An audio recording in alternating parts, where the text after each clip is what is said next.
Di sebuah negeri pesisir yang ramai oleh aktivitas perdagangan, hiduplah seorang pemuda bernama Hasan. Setiap langkahnya memancarkan ketenangan. Ia hanyalah santri biasa. Hidup sederhana, namun hatinya dipenuhi cahaya ilmu dan keyakinan yang kokoh. Di tempat yang sama, berkuasa seorang jawara bernama Bara. Ia dikenal perkasa dan kejam. Memerintah dengan tangan besi serta memelihara angkara dalam dirinya. Warga hidup di bawah bayang-bayang kekerasan, tak berani melawan. Meski batin mereka menjerit ketakutan. Takdir perlahan menyiapkan pertemuan dua sosok yang bertolak belakang ini. Pertemuan yang kelak bukan sekadar perjumpaan, melainkan benturan antara iman dan kesombongan.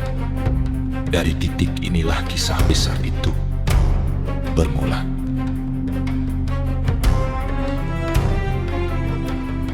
Hasan meninggalkan pesantren dengan restu sang guru. Ia membawa kitab, tas kecil, dan tekad untuk terus menimba ilmu. Jalan yang dilaluinya penuh debu, namun wajahnya selalu cerah. Di setiap langkah, ayat-ayat suci ia ulangi, menenangkan hati dan meneguhkan jiwa. Dalam perjalanannya, Hasan singgah di warung-warung kecil. Ia berbincang dengan para pedagang, mendengarkan keluhan mereka. Nama Bara sering disebut tentang penindasan dan kekejaman yang tak bertepi. Hasan hanya menyimak dalam diam, meyakini bahwa Allah kelak menunjukkan jalan kebenaran. Sesampainya di kampung dekat pelabuhan, pasar tampak ramai, namun wajah-wajah orang menyimpan kecemasan. Pedagang menurunkan harga dengan tergesa. Anak-anak berlari ketakutan saat mendengar nama. Bara. Hasan merasakan beban berat yang ditanggung kampung itu.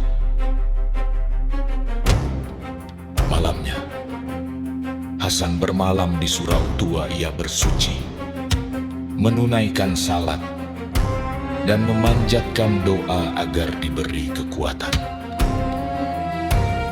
Angin laut bertiup kencang seakan membawa pesan tersembunyi.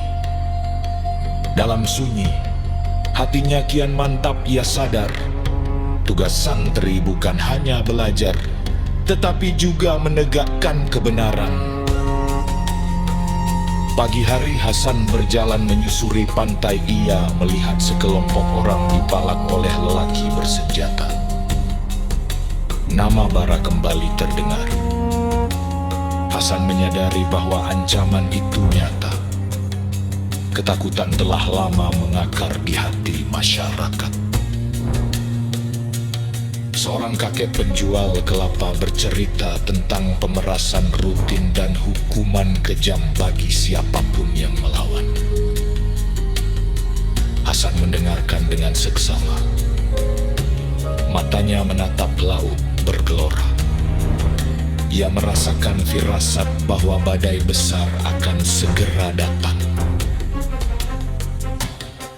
Menjelang senja, Hasan kembali ke surau. Ia membaca kitab dengan khusyuk. Meski bayangan Bara terus menghantui pikirannya, ia tahu pertemuan dengan jawara angkara itu hanya tinggal menunggu waktu. Sementara itu, Bara menunjukkan kuasanya di pasar.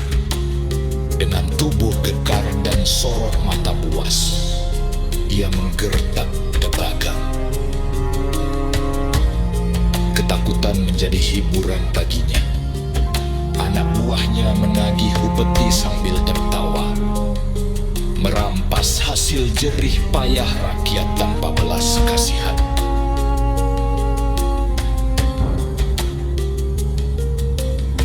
Hasan menyaksikan semua dari kejauhan.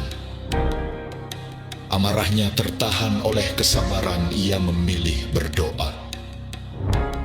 Meski di dadanya semangat perlawanan mulai menyala. Setelah Bara pergi, warga saling mengeluh dengan suara lirih. Hasan mencoba menenangkan mereka, berkata bahwa rasa takut hanya memperbesar kuasa orang zalim. Kata-katanya membuat beberapa orang terdiam merenung. Kabar keberanian Hasan akhirnya sampai ke telinga Bara dengan senyum sinis. Ia memerintahkan anak buahnya mengawasi santri itu, ingin menguji keberaniannya. Di malam hari Hasan kembali berdoa. Hatinya bergetar namun damai. Anak-anak muda yang mendengarkan nasihatnya mulai merasakan harapan baru. Meski takut, semangat perlahan menular. Keesokan harinya Hasan kembali ke pasar. Warga menyambutnya dengan senyum meratu, namun penuh harap ia membantu seorang pedagang yang ditindas. Tiba-tiba langkah berat terdengar. Bara muncul pasar seketika sunyi. Bara menantang Hasan dengan suara menggelegar. Hasan menjawab dengan tenang bahwa ia hanya ingin menegakkan kebenaran. Tawa Bara menggema, mengklaim bahwa kebenaran hanyalah milik kekuasaannya. Hasan mengingatkan bahwa kekuatan hanyalah titipan dan kezaliman akan berakhir. Amarah Bara memuncak. Ia mencoba mengintimidasi, namun Hasan tetap teguh. Doa lirih mengalir dari hatinya.